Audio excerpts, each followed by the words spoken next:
Good morning, students. Welcome to the Zoom session. Today we are going to pick up topics from Unit 4, namely Effective Business Communication Competence, Grammatical Competence, Discourse Competence, Combination of Expression and Conclusion, Sociolinguistic Competence, Strategic Competence, Solution of Communication Problems with Verbal and Non-Verbal Means. And from Unit 5, we are picking up Code and Content, Stimulus and Response, Encoding Process and Decoding Process. And as you can very well see for yourself, the topics that I have picked up for today in Unit 5 have already been talked about in Unit 1 in detail in the process of communication. However, we would be revisiting that diagram today to look at what the process of communication was, because it is closely linked to our topics that we are going to deal with in Unit 4. Basically, the topics that we are dealing with in Unit 4 fall under 4 categories of competences, namely business communication competence, sociolinguistic competence, grammatical competence, and strategic competence. So these are the 4 kinds of competences in communication that we need to know about. Right, so before we move further to the kinds of competences that we need to talk about today, we are going to look at the process of communication. Now, you know that in the process of communication, there is a sender, there is a receiver, and the sender would encode a message based on the kind of stimulus he receives. The stimulus can be both be external or internal to him. It could be internal when he just feels like sending across some message to someone, or it could be external. It could have been received as a response from outside, or it could have come as a stimulus in the sense that somebody may have spoken something, so that acts as a stimulus for that person to encode that message. So he encodes the message. And encoding, if you remember, it has to do with coding it in the common language of the speaker and the listener, right? Or somebody who is a writer and a reader. So encoding is always done in the language that you share with your target audience.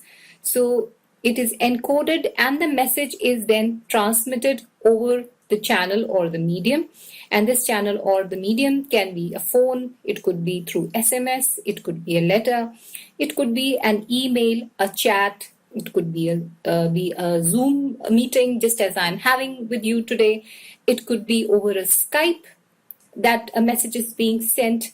And once this message is sent across, it is received by the listener or the receiver, and this person could be a listener or this person could be a reader. So he can be listening. He can either be listening or he can be reading it. If it's, say, for example, it is sent as an SMS, the person may be reading it. And if it is, sent over the phone, then the person may be listening to that message. But we also know that messages don't get transferred from one person to another in totality, in the sense of their meaning being clear, or or the message getting conveyed properly in the way it was meant to be conveyed. It does not happen always. And this is because there's a filter. In the mind of the receiver, there is a filter. And if you remember, we talked about filter being positive as well as being negative. It is positive when it helps to, get to the message which could, help us, in the sense that the incoming message may actually help us to know in what way we need to act upon it, and whether it is really desirable to act upon the message that is being given to us. So it helps us in that way. So when it is like that, the filter is acting in a positive way. However, when the filter uh, is of the kind which does not help us to receive the message as it was intended for us, then it becomes a barrier. And in this case, the message is filtered out.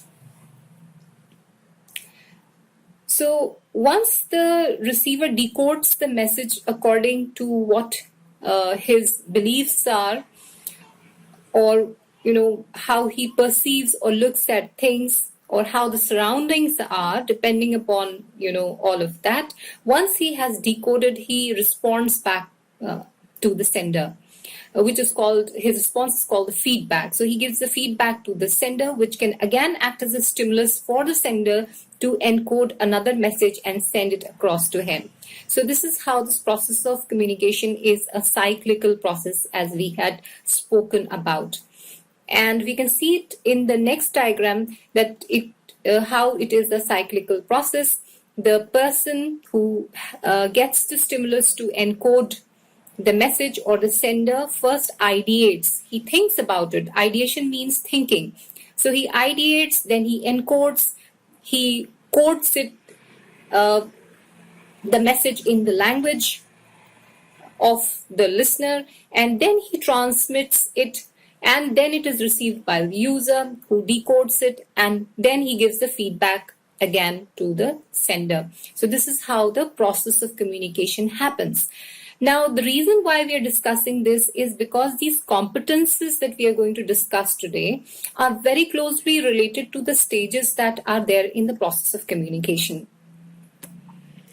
Now, the first competence that we are dealing with today in this discussion is the business communication competence. And as the name suggests, this kind of communication competence is something that we need in an organizational setup. Now, in an organization, a manager is the person who needs to get the business running. He needs to see to it that the business transactions happen smoothly. He needs to plan, he needs to organize, and he needs to get feedback from his team members. He needs to lead the team. And to do all of this, communication becomes very, very important. If at any point there is a breakdown of communication, then his role as a manager suffers. He cannot lead the team. He cannot plan. He cannot organize. He cannot interact with clients efficiently. So the communication is of a vital importance to people like managers, especially. And business communication competence has everything to do with the communication that comes into play when one is at that level, especially. And the manager's role is, as a person who is there to lead, is to provide clarity to his team members as to what they're working upon. He also needs to make them feel that they, belong to that place. He needs to help them build relationship amongst the members of the team. He needs to get them to commit themselves to the work and to deliver on time. He needs to define expectations. He needs to get the meetings up and running. So all of this requires communication, good communication skills, basically. And managers basically are more often than not are hired for the ability to communicate well. If you are not able to communicate well, then you will not be able to lead the teams as would be required of you. So to maintain relationships also, we need good communication skills, and this cannot be overemphasized. So this is the first competence that one requires when one is at, say, a level of a manager in an organization. So this is something which is very important to managers or people who are working within organizations. and they have to lead a team. So this is the first kind of competence. Now let us look at the diagram again of the process of communication, and you would find that business communication basically deals with all the stages of the process of communication. Any breakdown at any point in this process of communication would result in a loss of business. If it is not, for example, ideated well, if it has not been thought out well as to how something would be written out, or how the important message would be, say for example, sent to a client, or how something some important news about a product, or say for example you need to tell your customers about say some new product that you're launching in the market, and you don't know how to really think about or plan as to how it would be done, then there definitely would be a disaster. And you would not be able to encode it well, that is, in the language that can be understood by your customers. And again, the transmission would not be of the kind that you would expect it to be. And the recipient would also not receive it in the manner that should be received by him, for him to say, for example, buy the product. And to give you that kind of feedback, again, the feedback would be very negative on the way you may have planned the whole thing. So basically, anywhere a problem happens, it just goes on to the next level, and there is a complete breakdown of communication, and as a result, you fail in the activity that you take up, the business activity that you take up and you want to deliver upon. So this is what happens. So anywhere there is a problem in this cycle of communication, there is a big problem. So this kind of business communication competence requires that you are good at every stage of this process of communication. You should be able to ideate well, you should be able to encode well, you need to pick up the right channel. It can't be a letter if you have got to make a phone call to your client. So you have to choose very wisely whether I would like to send an email or I would like to pick up the phone and call up my client to deliver the important message, or to hold an important discussion, whether it should be a meeting or it should be over a call. If it is to do with how the recipient or the listener or the reader comprehends it, then again you have a problem there, because you should have perceived the whole thing in advance as to how something would be received, how it would be decoded, how, what kind of feedback do you want from your listener. So all of that becomes, very important in this kind of business communication competence. It becomes very important. Right. Now we move over to the next kind of competence, which is sociolinguistic competence, which is the knowledge of the socio-cultural rules of language and rules of discourse. Now, we live in a society which has its rules, people have their beliefs, and there are norms, there are cultural values to be followed. So all of these things are there. You may be able to word your message very well, but if it is something that does not really sync very well with your audience as to what their beliefs or values are, then you are in a problem. And it would not be perceived in the way that you had intended it to be. So here one has to be very careful and think of what would be appropriate and what would be inappropriate when you are with people. So you have to perceive this by yourself as to what would be appropriate in this situation and what would not be appropriate in this situation. Now, I will take up a few examples here that would make it clear to you what exactly I mean by sociolinguistic competence. Now, I got few of these examples from my own, daily interaction with you all, and it's been it's one of my it was from one of my own students that I got these examples. So the first one is, yes, I'll do the needful.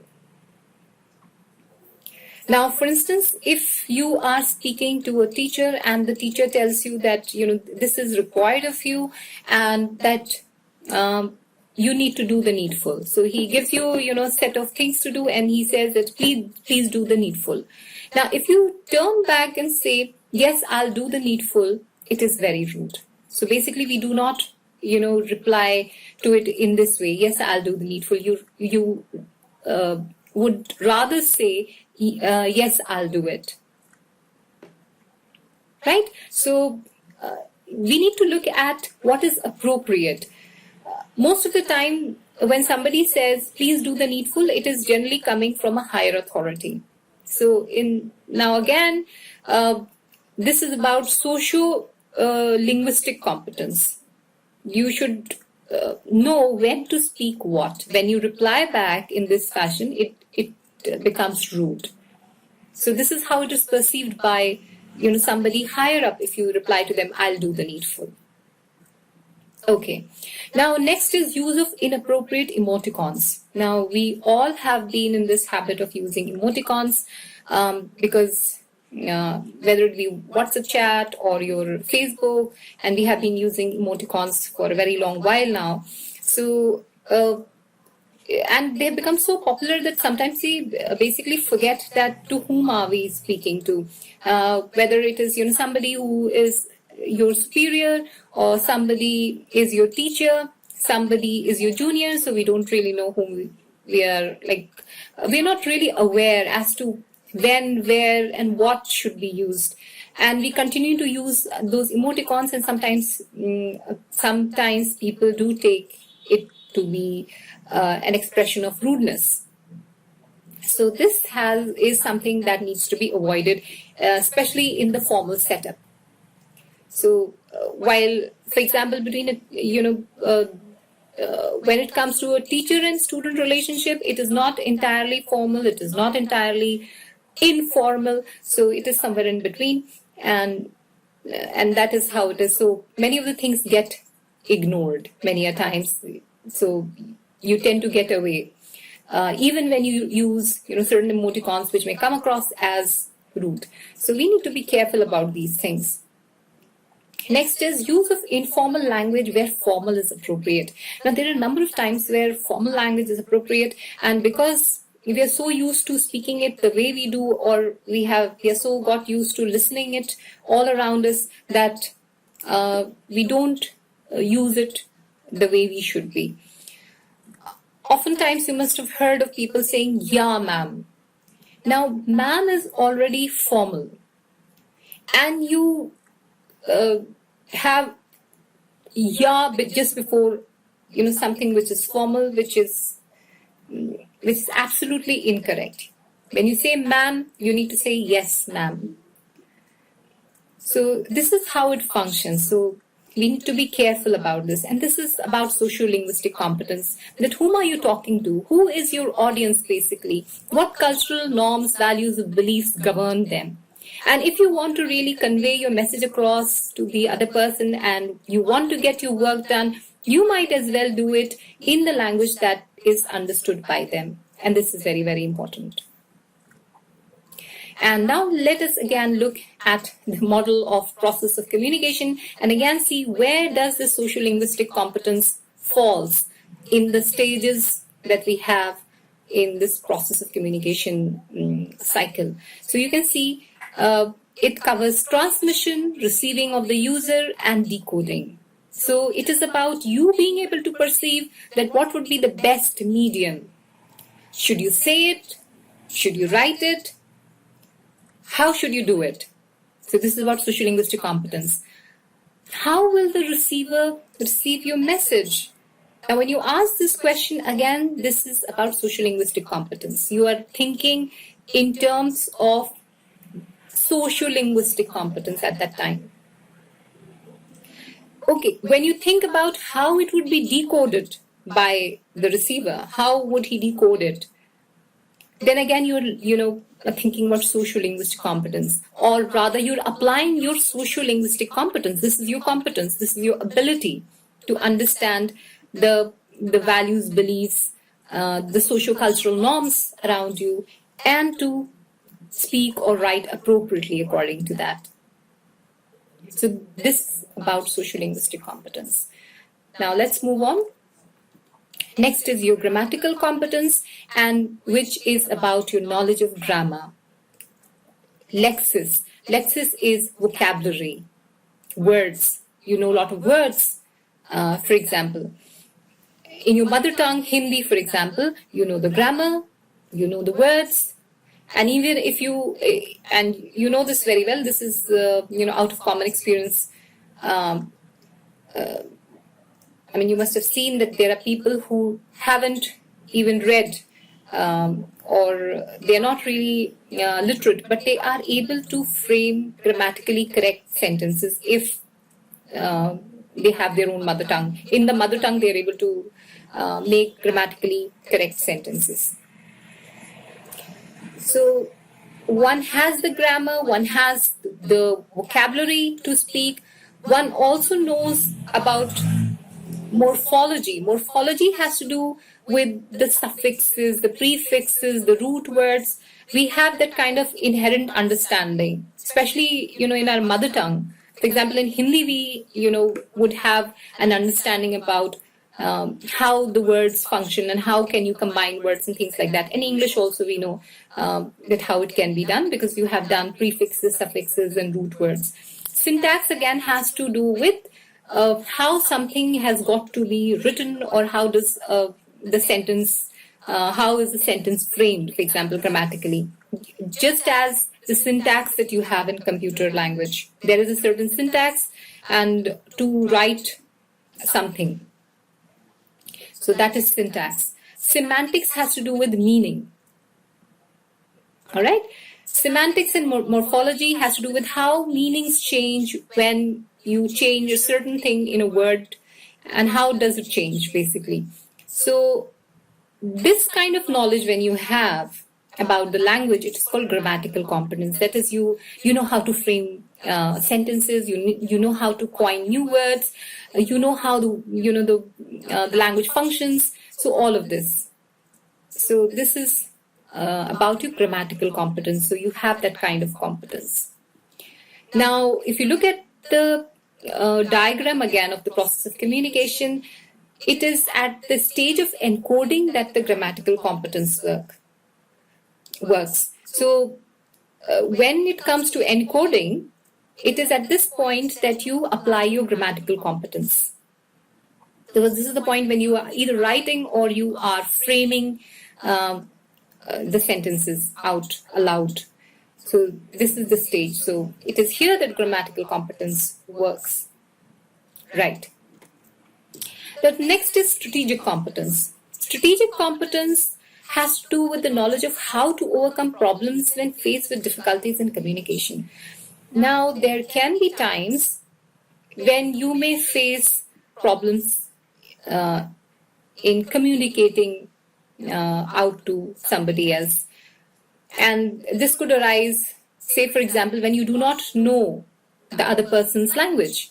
So how do you communicate out to a person when you do not know his language? Either you use sign language, or you probably draw some emoticons, or if you have, for example, I once read a story which was about two people, one man and a woman, and this man happened to have gone to Russia, and there he finds that he does not know Russian and he only knows English. So in order to communicate with this lady, what he does is that he talks about the Hindi movies, and incidentally this lady also was an avid watcher of Hindi movies. She also liked Hindi movies so much that she knew lots of Hindi movies. So basically, he would, say some title of the movie, and through the titles of the movie, they were able to communicate out with each other what they wanted to say. So that was very, very interesting. So here the strategic competence comes in play, and the person is able to communicate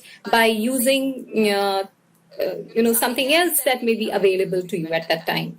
So you make use of that. So that is called strategic competence. And again, strategic competence is something that applies at every stage of the process of communication. It is either it be encoding, whether it be the appropriate channel that you have to use, or it is how would be received by the receiver, the decoding, feedback, and ideation. So all of these stages could do with your strategic competence. So it has to do with how you apply your intelligence, and how you basically make the communication work for you in such a situation. When you're faced with such a situation, then how do you work it out? Right. So here we come to the end of today's discussion. We have discussed about 4 kinds of competences. The first was your business communication competence. The second was your sociolinguistic competence. The third was your grammatical competence. And the last was your strategic competence. So these were the competences that we have discussed today. Right. So in the next 10 minutes or so, I would like to take up any questions that you may have over the chat, or you can speak to me right now, or you can even write to me over the mail, and I can answer it back to you. Or you can post your queries on Google Classroom, and that is where I can answer your queries too. And notes would be shared again with you in the group as well as on the Google Classroom. So this is all for now. And so you can tell me about your questions now.